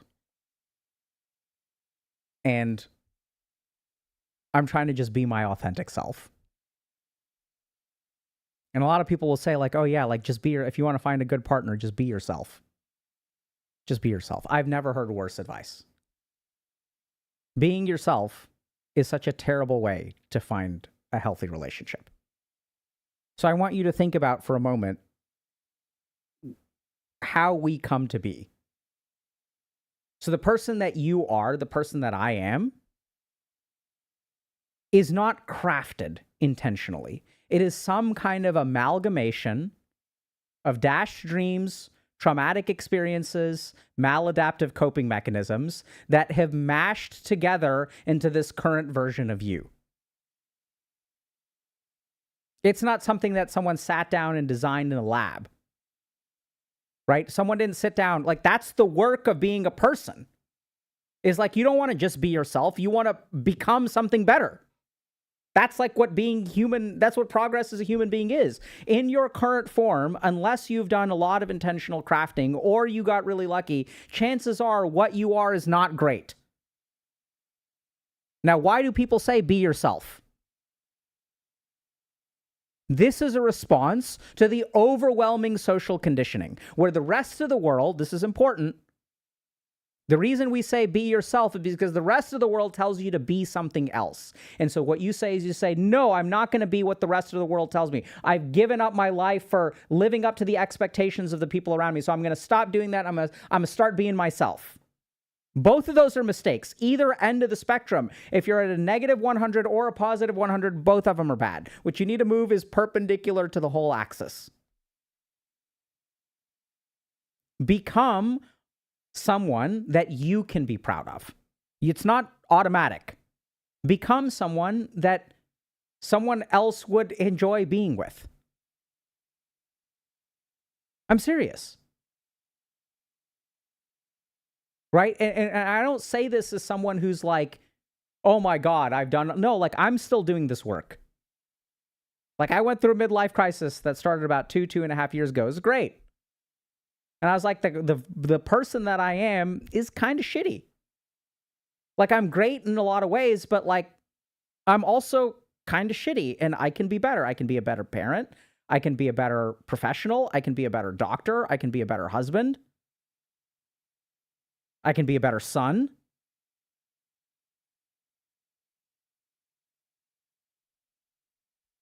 So be someone who is worth being and strive for that.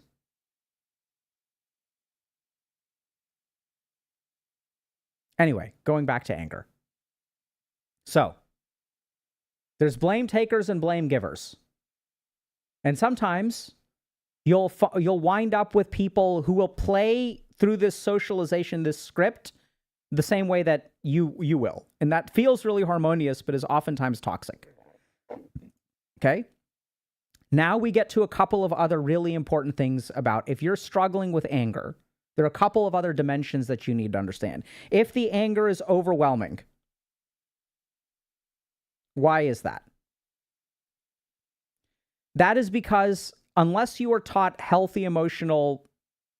your EQ is pretty high and you're a dude, there's a good chance that the reason you feel so much anger is because you're doing an internal alchemy where you take sadness, you take hopelessness, you take fear, and you turn them all into anger. We did a whole lecture on, like a 2-hour lecture on the nature of anger over on the membership side. We talk about this principle. We're going to share it here. Okay? So, like, I'm going to give you all a simple example. Oh my God, I asked this person out on a date. They said no. Man, fuck that bitch, bro. She don't deserve me. I was doing her a favor.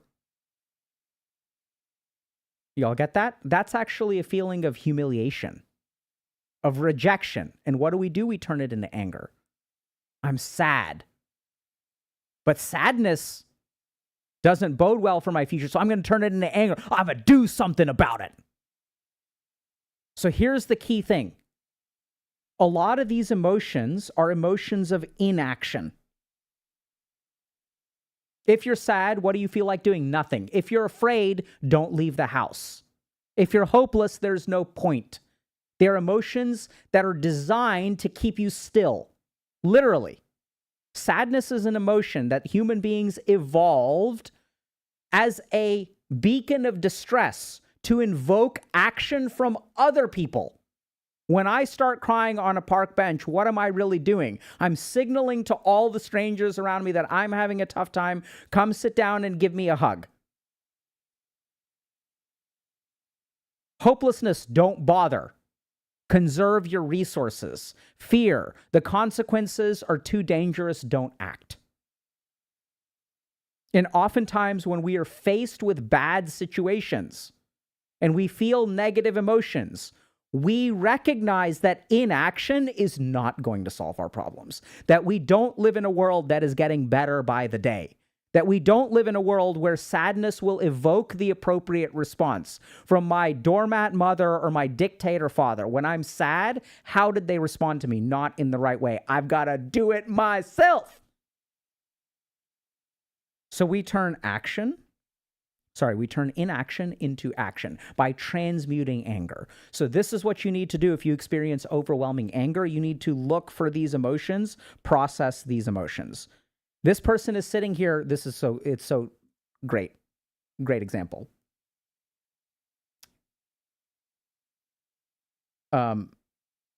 Where's the therapy part?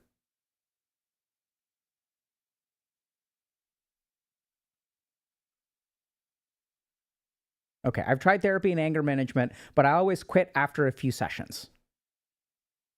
It's like I can't stand the idea of someone else telling me how to behave, even when I know I need the help. This person doesn't need anger management. They need someone who is going to be a compassionate listener. Tell me how hard it is for you, and they're going to hate it. They're going to hate that too. But that's what they need. Y'all understand? They need stuff like this. Are you scared? Tell me about your fear. Are you hopeless? Tell me about your hopelessness.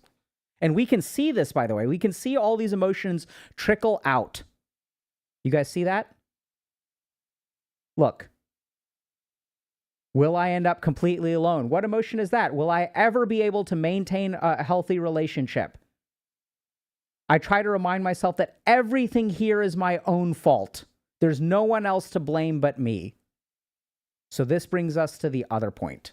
Why do we get angry at other people? Because of displacement. When the anger towards ourself, this is what happens. Here's my anger towards myself. When this fills up, it starts to flow over into other people. And then I get angry at other people when really who I'm angry at is myself. There's no much space. There's no more space for the self-hatred. There's no much space for, like, look at the self-loathing in this post. Everything is my own fault. I don't have deep connections. When people really see who I am, I can put on an act for a little while, but when they really see who I am, when they see that rotten-ass core of messed up stuff, of the pathetic, angry little bitch who knows what he's supposed to do but can't bring himself to do it. When you know you need therapy and you end up quitting therapy anyway, when you know you should apologize and you can't bring yourself to apologize, how do you feel towards yourself? You're so angry. So angry towards yourself. And then you can only handle so much anger towards yourself. And then you have this little voice, oh, look at this little baby, oh, little baby over here. Hold on. Look at this little baby. Oh, I'm not all bad. I can be funny and creative when I'm in a good mood. I'm great with computers. Look, don't beat yourself up. You're a good boy too. You're a good boy. You're not all bad. But everything is my own fault. No one else to blame but me. You guys see that? So much conflict. So much self-loathing. And then the part of you that's like, no, you're a good person. But this other part of you is like, no, you're not. Yeah, oh, you could be a good person. But deep down, when they see the real you, when they get to the core, oh my God, it's so bad. So much hatred, so much self-loathing. So much anger towards yourself. When you're angry with yourself, you'll be angry with the rest of the world. And this person doesn't know what to do. They're stuck. They're terrified. I've tried anger management. So then we get to part 6, the ego. So these kinds of people can really benefit from ego-based work. You don't like to be told what to do. So tell me about that. Who are you? And for those of y'all that are familiar with the ego, remember that ego arises to protect you from negative emotion. Right? This girl rejected me or this guy rejected me. He doesn't deserve me. I'm so much better. He would be lucky to date me. I'm so much better than anything he will ever have ever in the history of existence. This is an ego response. So as long as the ego is running the show, as long as you have to pump yourself up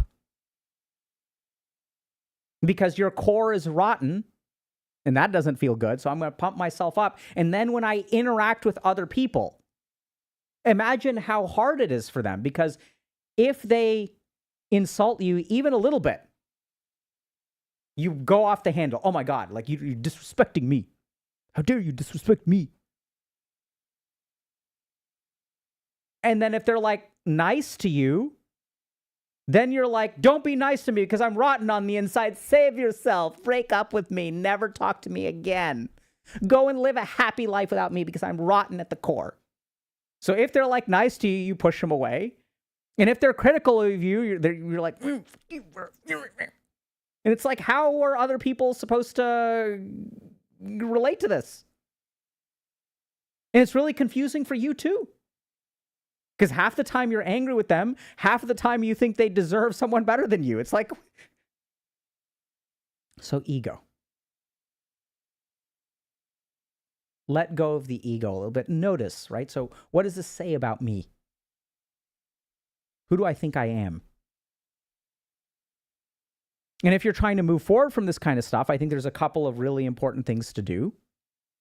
The first is to recognize this cycle of how anger evolves. And the cycle involves several steps, right? The first thing is to look at your associations, your shoulds, but especially the shoulds that other people relate to you with. So how should other people treat you? That's the question to ask yourself. How should other people treat me? What should they do? What's the right way to behave? Second thing you need to do is before you get angry, look for the hurt. So anytime you get angry, there's a good chance that you feel hurt. You feel some other kind of emotion. Then what we talked about is the egocentricity. So not only do you feel hurt, there's some kind of association. When you put these two things together, this means something about you. So when someone doesn't call me back, I feel hurt, and that means that they don't care about me. This means that I'm weak. This means that they think I'm pathetic. I'm not going to let them treat me this way. Like, oh my God, like these therapists. Oh my God, telling me what to do, right? I can't stand the idea of someone else telling me how to behave. They have the gall to tell me how to behave. I know how to behave. I'm behaving perfectly. That's why I'm in this situation, because everything I'm doing is right. How dare they? You see the ego response? So look for this. Look for the rules of the game. How should people treat you? How should you treat other people? Look for the hurt that you feel before you get angry. Look for what this means about you. When these two events happen, what does it mean? What is the part that really hurts? It's something about you. It says something about you. You believe it says something about you. And that's what's really confusing for them, because that's not what they intend.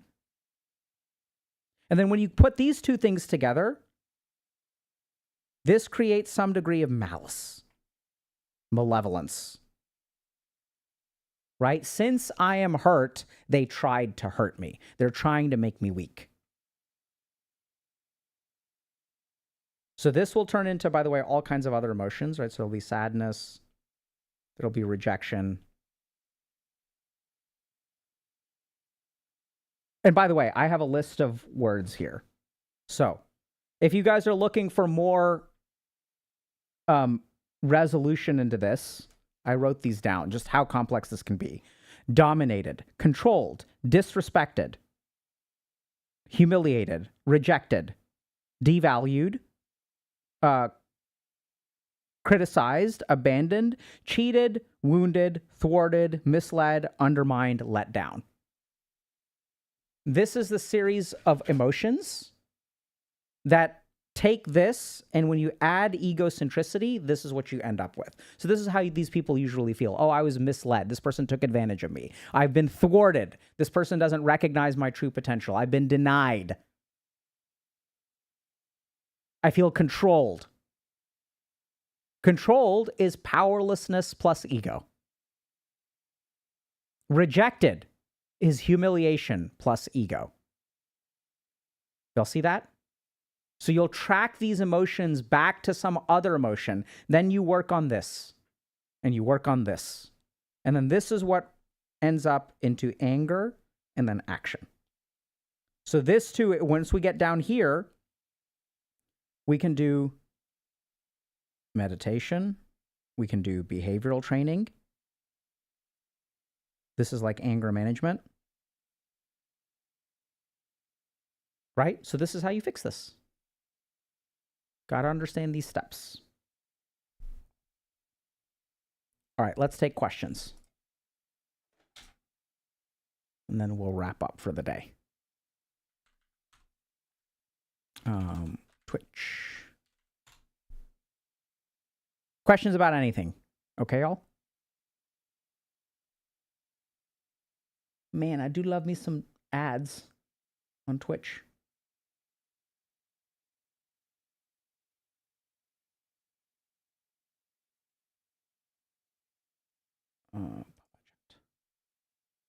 And then, oh, there's Slido. Dude, W for the mods. Okay, while we're waiting for questions to populate, one quick other announcement. So we have an awesome workshop that Dr. Michaela is putting together. ADHD adulting and getting your together. So this is a workshop where it's focused on strengthening basic habits, like daily habits like sleep, eating, other foundations, ADHD-friendly approaches to money, time, and task management, communicating more clearly and listening and how to listen with intent, improving punctuality, planning, and follow through in everyday life, building routines, hobbies, and adulting habits that feel sustainable, and more. Price is $95 a seat, happening about a month from now. And this is so previous people who have attended the workshop have said things like, I'm going through a difficult time, and this workshop has really given me some hope and steps to go to take going forward. Never heard anything explained before that so explained my life struggles. I'm about to turn 50, and I always wondered what's really wrong with me, and this really helped. And this was super helpful. Lots of light bulb moments. Looking forward to implementing changes. Would love more workshops like this in the future. Okay. So, Michaela is a specialist at helping people with neurodivergence and focuses a lot on skills building. So she does a really great job at helping people like implement changes. So if y'all are interested, definitely check it out. I think the last one went really well. We've done a couple of workshops here, and they usually go incredibly well. So if y'all are like, if the videos and stuff in these lectures are helpful, but y'all are not seeing the level of change in your life that you really want, like if information just isn't bridging the gap for you, then I highly recommend y'all do a workshop. Okay? So let me go to Slido and let's take a look at questions. Here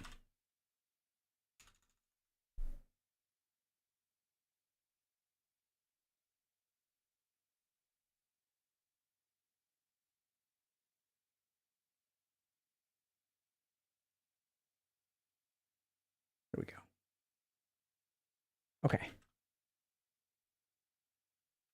Thank you, mods, for being here. Oh, envy is great. What a great question. How do you calm people that are angry with you? So, the reason it's hard to calm people who are angry at you is because there's not a way to teach, there's not a way that works. As a psychiatrist, what I'll usually do is in a span of about 60 to 90 seconds, I'll go through a list of different things that I'll try. So the first thing that I'll try is to just listen. So anger usually involves like energy sent your way, and if you push back against it, oftentimes it intensifies. So the first thing that I'll do is just listen and see if I'm not very reactive and I listen and I start to ask open-ended questions that get them talking. What are you upset about? Can you help me understand what the situation is? You know, I'm trying to figure out what's going on. Tell me more, tell me more, tell me more. That's kind of the angle, okay? Now, there's some people for whom that'll start to calm them down, because if you sort of hold their emotion, when they're angry with you, if you can kind of just hold that emotion, the emotion will start to deflate. Some people, though, will, if you start asking them questions, if you start to offer like compassion, they'll just get more pissed off. And that's when we use a really interesting technique, which is mirroring. So we don't usually think about using mirroring. We'll say like, oh, like if you're in a job interview and your interviewer crosses the arms and does this, you should do this too, because that means that they will hire you. You have all this people saying this stupid kind of stuff. There's a certain degree, there's that sort of stuff is true, but I think it tends to be overblown. So here's what really works well. If someone starts yelling at you, you should yell back. And then intentionally calm yourself down visibly in front of them. And then they will calm down too. This is the most effective technique. Works for people who are fucking high on cocaine, high on meth, high on K2, drunk, really angry, had a suicide attempt, got brought to the hospital, are manic. Works incredibly well. I walk into the emergency room and someone says, Dr. K. And I'm like, hey, what are you yelling at me for, man? I didn't bring you here. And then oftentimes they're surprised. They're like they're expecting you to be like soft. And then then what you do is you don't get angry. This is important. You display anger, you show anger, you raise the tone of your voice. Why are you yelling at me? And then you calm yourself down. I'm sorry, dude. It's been a long day. I know you're here. You got upset. You don't want to be here. I don't want to be here either, but I don't understand why you're yelling at me. I'm here to help you. My bad. I shouldn't have lost my temper with you. Can you tell me what's going on and maybe we can figure this fucking thing out? That's what you do. They're angry. You respond with anger before they escalate. And this is why it's really important. Don't lose control. Don't start blaming them. You express anger without blame. Why are you yelling at me? What did I do? I just got here. And then you calm yourself down.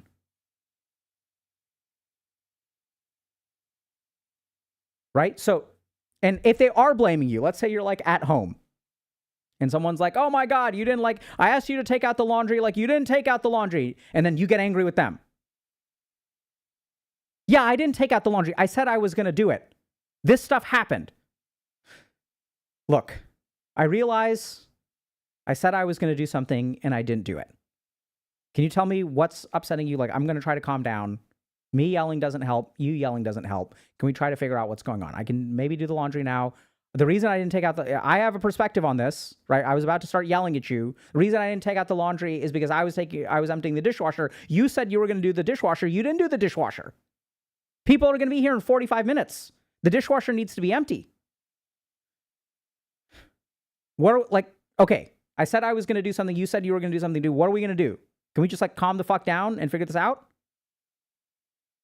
So you respond initially with anger and then calm yourself down. And when you do that, a lot of people, you'd be amazed. When you do it properly, and this is the really important thing, you can express anger without attacking. The moment that you attack, the anger is going to explode. You want to express anger, but don't blame. Blame will make things worse. Accept some responsibility. A visible show of calming yourself down. I need to take a deep breath. Can we please try to figure this out in a civilized manner? But if you want to yell, I can fucking yell. I don't think that helps any of us. Okay? So anger, meet them where they're at, and then start ratchet it down. They'll ratchet down with you. Works incredibly well. Great question. Okay. How do we release that energy that being angry gives you? What's the natural release for it? I think physical activity is the best. Sexual activity can work too, but physical activity, I think, is really, really, really good. Okay, so let's understand this. If you're really angry, intense physical activity is one of the best things you can do to manage your anger. Let's understand why. When you get angry, you activate your sympathetic nervous system. Heart rate goes up. Blood pressure goes up. If you try to calm yourself down, oftentimes it won't work. You'll just get angrier. If people try to calm you, hey man, calm down. The worst thing that you can ever tell someone who's angry to do is to calm down.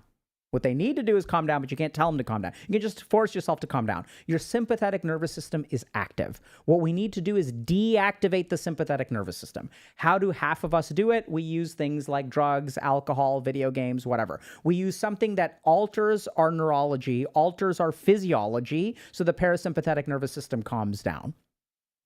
That is what we want to do. We just want to use healthy versions of it. So when you do intense physical exercise, this leans into the direction of your sympathetic nervous system. So your heart rate is up, and then you lean into that direction. It's kind of like, I don't know if you guys have heard this, right? But if you're losing control of your car and you're kind of skidding, you want to move in the direction of the skid. If you're caught in water and things like that, and you're kind of, I don't know what the term is in driving, but you kind of move in that direction. If you jerk the wheel the other way, you're just going to tailspin and it'll be worse. So you actually want to move in the direction of your physiology. So when you feel amped up, when you feel angry, you want to lean into your sympathetic nervous system. When you do that, something really cool happens. Anytime you activate your sympathetic nervous system in the way of exercise, a compensatory delayed mechanism also activates, which is your parasympathetic nervous system. So to put it very simply, if I start running from a tiger and I'm running really fast, my body's like heart rate tops, maximum amount of blood flow to my skeletal muscles. And as I am huffing and puffing, my body is activating a backup mechanism. My body is saying the moment that we stop huffing and puffing, we are going to go into rest mode and recovery mode. So you're running, and then you're like, and then you feel exhausted. We want to trigger exhaustion. That's a simple way to put it. So anytime you feel angry, best thing to do is hit the gym, boys and girls. Lift, exert those muscles. Then, once the anger is gone, this is really important, then we want to solve the problem. What were you angry about? What should we do about it? Now that your mind is calm, now that your mind is not thinking in black and white, now that your mind is not thinking in a catastrophic way, what are we going to do about this? The biggest mistake that people make with anger is they combine the anger with the problem solving. Because when we feel angry, we want to do something about it. The reason is because when our problems were surviving tiger attacks, being angry and doing something about it happened at the same time. But when our problem is this person at work keeps on claiming credit for the work that I do, we want to separate anger from our problem solving. So exercise intensely. Going to the gym is a great idea, but if you want to, you can do like 30 push-ups at home. Like just start banging out push-ups, do some body weight exercises, then sit down with a piece of paper and a pen, ideally not a cell phone. Piece of paper and pen is better, and then start thinking about your problems. Great questions.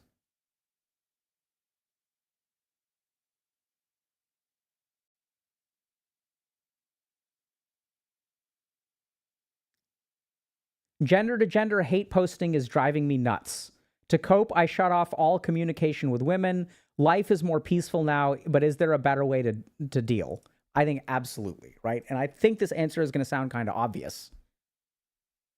So one of the biggest problems with gender to gender communication in today's world is that we project the internet onto a person.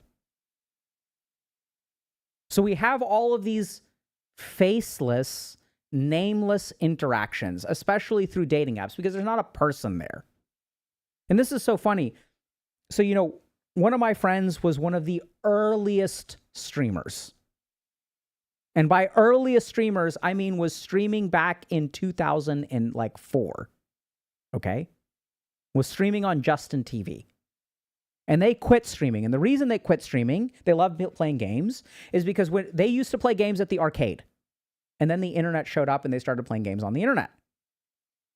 And what they hated about playing games on the internet is when you're an asshole in the arcade, if you're playing Street Fighter 2 in the arcade against other people and you behave like an asshole, no one will play with you. There's a real face, there's a real relationship that forms. People remember who you are. There's no anonymity. There's not an endless supply of anonymous people for you to abuse. IRL. And then the internet showed up. And now there's an endless supply of anonymous people who are not real people. And so when they don't have their own characteristics, it's so fascinating how the brain does this. Literally, these people are faceless, right? They may have a face on their profile, but when you're texting with someone, you don't see facial expressions. You don't see the hurt that your words cause. They don't see the hurt that their words cause. So when the brain does not have real information about a human being, it fills that void up with generalizations from things like hate posts on the internet. All women are like this. All men are like this. You watch all these shorts where people talking about men and people talking about women. Oh my God. They're talking about men and women. They're not talking about this individual human being. And then what happens is if this person demonstrates even one iota of the pattern that you see in hate posting, it triggers trigger.exe. Then you're like, oh my God, it's happening again. All these women, all these men. Oh my God. And you'll see this all the time. If you look at these, like, nice girls, nice guys posts, all of these, like, really just terrible instances of, like, people just texting really crazy stuff. And you say one thing, and then they text this, like, wall of text about, oh, how this should happen and this should happen and whatever. And if you're not going to be this way, and then this is what I deserve. And then you get this, like, it's kind of like you're opening a can and it just explodes in your face. And you're like, what did I say? What did I do? You're dealing with a lot of projective energy. So this is where I think if you're trying to date nowadays, I'm going to give you all some really bad advice. The first is don't watch gender-based content on the internet. It will literally, not literally, metaphorically, it will poison your mind. It will have you filling in all the gaps in real people with these kinds of projections. And I hear this like on a scary frequency of people going down the rabbit hole, going down the female dating strategy rabbit hole, going down the trad wife rabbit hole, going down the red pill rabbit hole. Partners will come to me and they will see it happening in real time. Over the past 6 months, my husband has changed. As long as you are programming your brain with this information, it is going to be hard to fix it.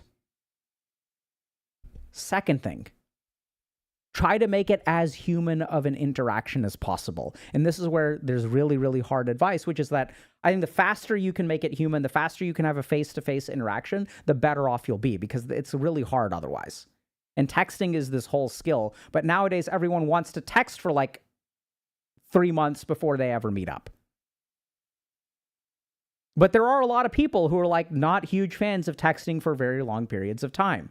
And this is why they're hard to find, because these people who like to meet up, once they start meeting up with each other, and you find two people who don't like to text a lot, they leave the dating pool, because once you start meeting up with people, that is what creates the circumstances for actually finding a lasting relationship.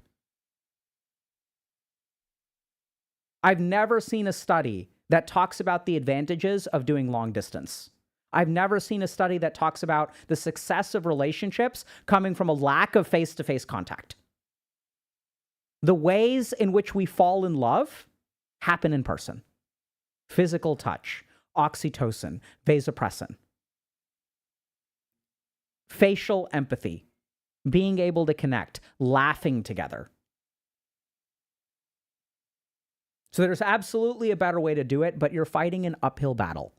And here's the really tricky thing, is you're going to have to move through a lot of people who want to text until they want to meet you and things like that. They want to text for a long time. They want there to be a spark. They want there to be a connection. Like, texting is not a great way to form an attractive spark. It's a great way to trauma bond.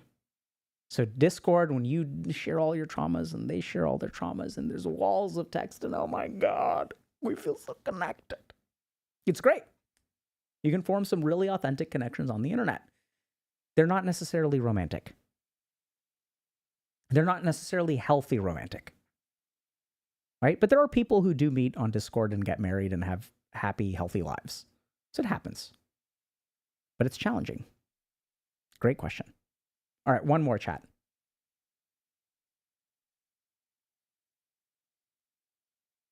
Okay. Is there a level of healthy anger or aggression for people to have? And if so, how do you encourage this in people who are lacking without excess? Excellent question. Oh, such good questions. There is absolutely a healthy amount of anger to have.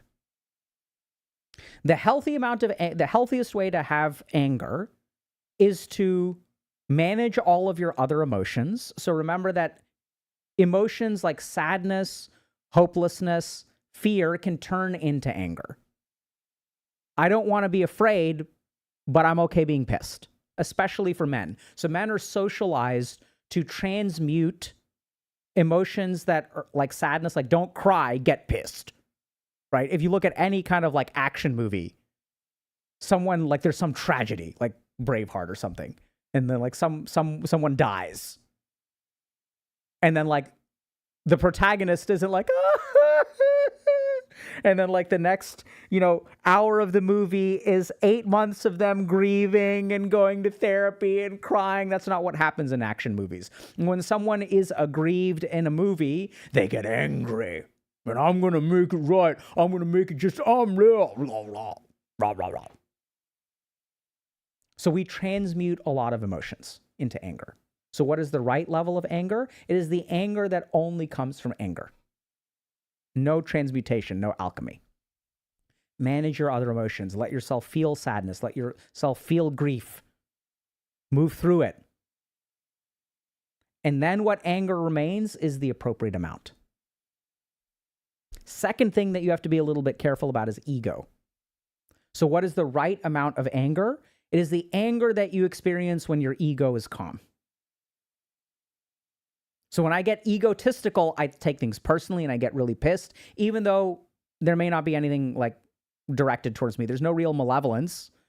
Someone's not trying to take advantage of me. I just did something stupid. And now I'm blaming them.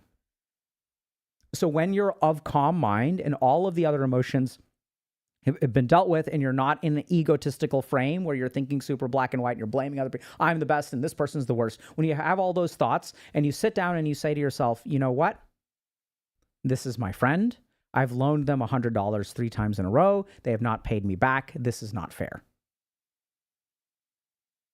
This is my friend. I've asked them for 3. They've asked me for 3 favors. I've said yes to all of them. They have not. I've asked them for 3 favors. They've said no to all of them. This is not fair.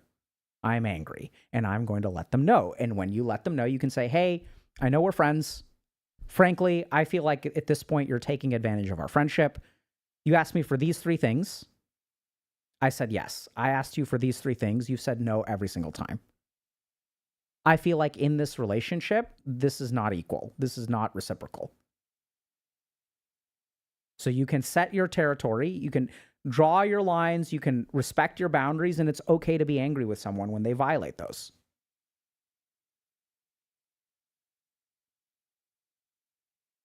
That's the right way to do it.